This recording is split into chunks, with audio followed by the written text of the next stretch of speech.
En regardant un grand navire de charge, on a sûrement déjà remarqué cet ensemble de symboles un peu mystérieux peints sur la coque. Eh bien non, ce n'est pas juste de la décoration. C'est en fait un code secret, un code vital pour la sécurité en mer. Et aujourd'hui, on va le déchiffrer ensemble. Alors approchons-nous un peu. Voilà le fameux code dont on parle, ce cercle avec une ligne qui le traverse. Et juste à côté, une espèce d'échelle. On le retrouve vraiment partout, sur les coques des navires, dans les ports du monde entier, souvent un peu abîmés par le sel, par les vagues. Mais il ne faut pas se fier aux apparences.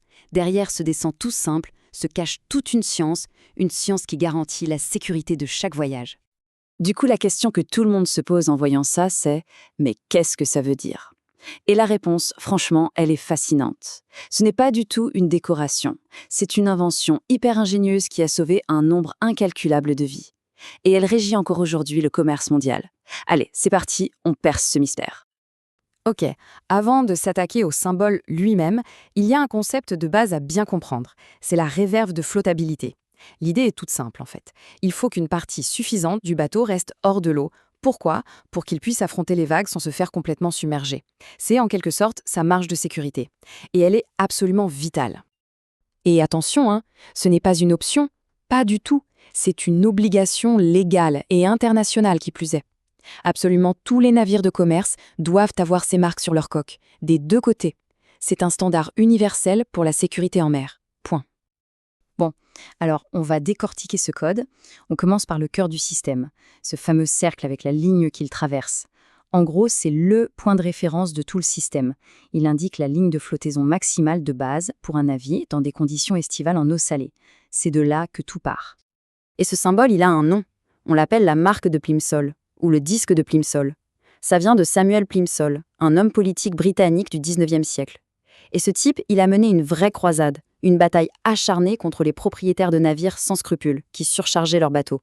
On les appelait les navires cercueils. Ça donne une idée. Ils ont coûté la vie à des milliers de marins. Et c'est la marque de Plimsoll qui a mis un point final à cette pratique mortelle. Et là, on voit bien le passage de la théorie à la pratique. D'un côté, on a le schéma, bien propre, bien net, et de l'autre, c'est la même marque, mais sur la coque d'un vrai navire, usé par les éléments.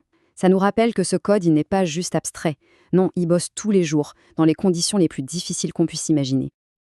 Ok, donc le cercle, c'est la base, compris. Mais alors, cet esprit d'échelle de ligne juste à côté, elle sert à quoi ? C'est là, vraiment, que tout le génie du système se révèle.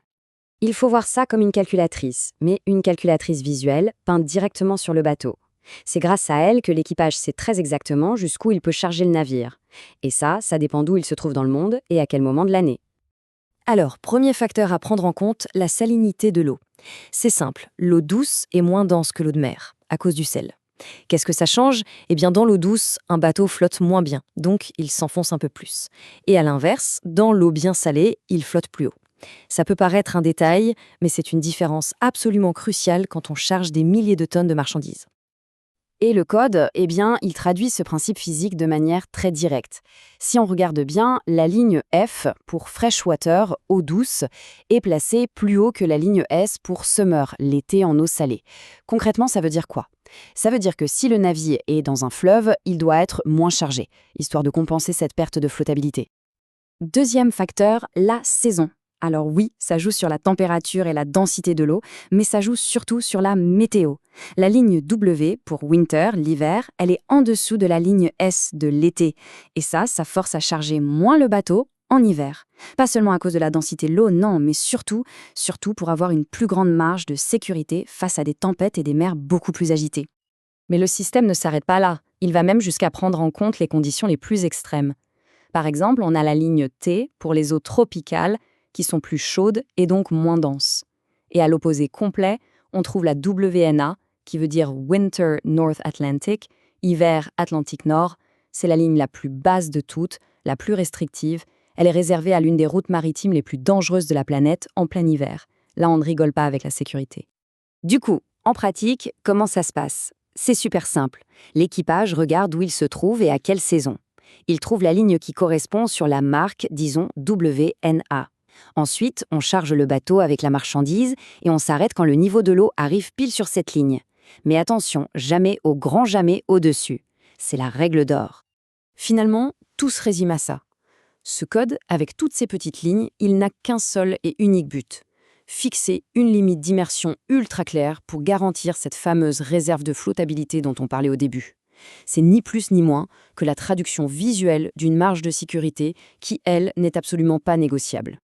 Alors, pour résumer, qu'est-ce qu'il faut retenir de tout ça? D'abord, ce symbole, c'est la marque de Plimsoll. Ensuite, sa fonction est hyper simple: indiquer la charge maximale pour que le voyage se fasse en toute sécurité. C'est un système qui s'adapte puisqu'il prend en compte la densité de l'eau, que ce soit selon la saison ou le lieu. Et le plus important, c'est une norme de sécurité internationale cruciale, une norme qui sauve des vies tous les jours. Quand on y pense, c'est assez fou de se dire qu'un marquage aussi simple en apparence est le gardien silencieux de presque tout ce qu'on consomme. Et ça amène forcément à se poser une question: quels autres codes de sécurité, discrets mais absolument essentiels, se cachent tout autour de nous, dans notre quotidien, et qui n'attendent que d'être déchiffrés?